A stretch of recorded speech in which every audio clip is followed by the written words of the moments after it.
ठीक है। जंगो रायतार के बारे में मोतीराम कंगाली ने अपनी पुस्तक में लिखा है कि ये आंध्र प्रदेश का नाम सुना होगा आप लोगों ने। जिस तरह से मध्य प्रदेश उड़ीसा है उसी तरह से आंध्र प्रदेश भी एक राज्य है। उस आंध्र प्रदेश राज्य में परुंदली कोट एक गणराज्य, परुंदली कोट गणराज्य, ठीक है। उस गणराज्य का जो राजा था कोसाल पोय,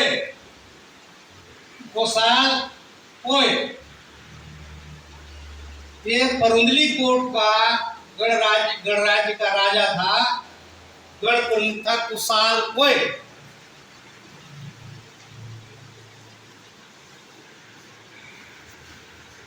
इसी कुशाल पोय की बेटी थी ये रायतार जंगो, तो राजा की बेटी थी।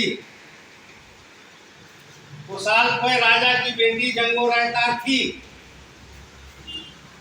जब जंगो रायतार युवावस्था में पहुंच गई, जवान हो गई, तब उसके बाद में इसकी शादी आदिल कोट,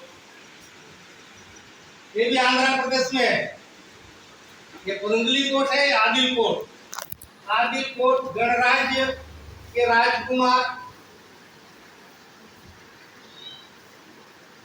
आदिल कोट के गणराज्य के राजकुमार से जंगो रायतार की शादी उसने करा दी।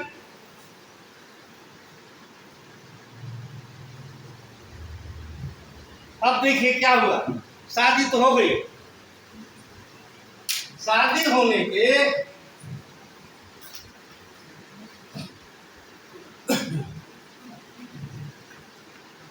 होने के चंद दिनों के बाद रायतार जंगो के पति की सर्वदर्श से मृत्यु। उसके पति को सांप ने काट दिया, मर गया। एक घटना है, तो ध्यान रखना है आपको, इसलिए ये घटना है, सिर्फ घटना को बता रहा हूं। जंगो रायतार के पति को सांप ने काट दिया, मर गया। जंगो रायतार विधवा हो गई। उस समय के मान्यताओं परंपराओं के हिसाब से समाज में जो मान्यता थी कि जो विधवा हो गई वो समाज में रहने लायक नहीं है, समाज में उसके लिए कोई जगह नहीं है। ये समाज में उस समय की मान्यता थी, और ऐसा मानते हुए जंगो रायतार को उसके सास ससुर लोग उसके घर से निकाल दिए, और वो वहां से जाके अपने मैके पहुंच गई, परुंदली कोट मैके पहुंच गई, और मैके जाकर के अपनी समस्या बताई, ऐसा ऐसा हो गया। तब उसके जो माता पिता जो भी रहे हैं उनके अभिभावक, उन्होंने कहा कोई बात नहीं, तुम क्या चाहती हो। तो वो बड़े दुखी हुई कि मैं राजकुमारी, राजा की लड़की, मेरे साथ ऐसा हो सकता है, तो सामान्य जो परिवार है उसके बच्चों के साथ, उसके महिलाओं के साथ क्या नहीं हो सकता। ये घटना घटी थी। तब इसने अपने माता पिता से बताई कि मैं एक आश्रम चलाना चाहती हूँ महिलाओं के लिए, ऐसी महिलाएं जो विधवा हो चुकी हैं, जिनके छोटे छोटे बच्चे हैं, और जिनको घर उनके सास ससुर ने उनको घर से निकाल दिया है, ऐसे महिलाओं के लिए मैं आश्रम संचालित करूंगी। ठीक है। अब थोड़ा सा इसको समझिए।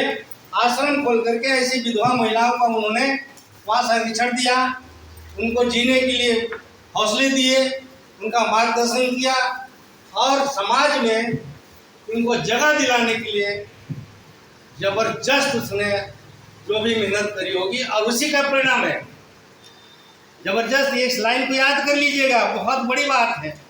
जंगो रायतार को हम लोग इसीलिए याद करते हैं, इसका देन हमारा समाज इसका ऋणी रहेगा।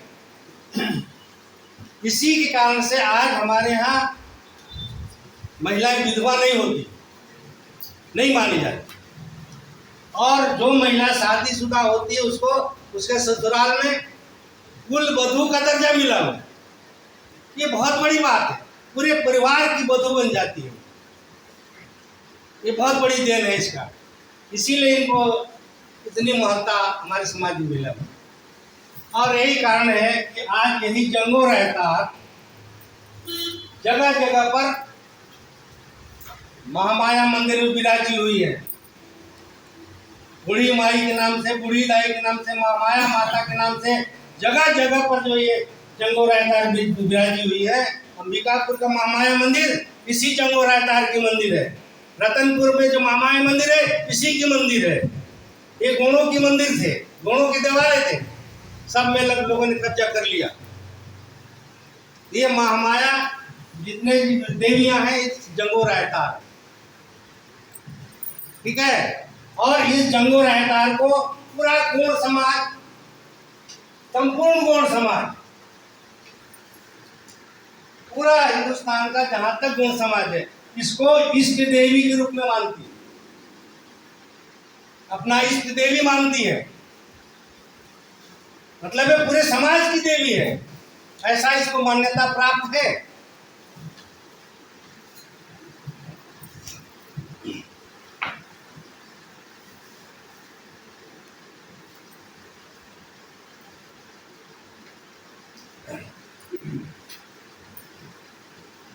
अब थोड़ा थोड़ा, बिल्कुल थोड़ा थोड़ा,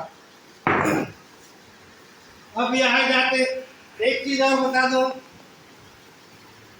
मेरी माँ गुजर गई और जब मुझे मालूम हुआ कि मेरी माँ का नाम भी जंगो है, जंगो थी, मुझे बड़ा खुशी हुई।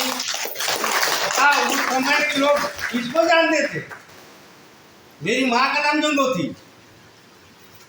अब उतना समय में ये नहीं मालूम था। जब मैं इस किताब को पढ़ा, गोणी धन दर्शन को, जंगो रहतार हमारी महामाया देवी है, उस नाम से मेरी माँ का नाम है, तो मेरे तो गर्व की बात हुई। अब आ जाइए कली कंकाली, इसका भी थोड़ा सा कहानी सुन लीजिए, बहुत शार्ट बताऊंगा।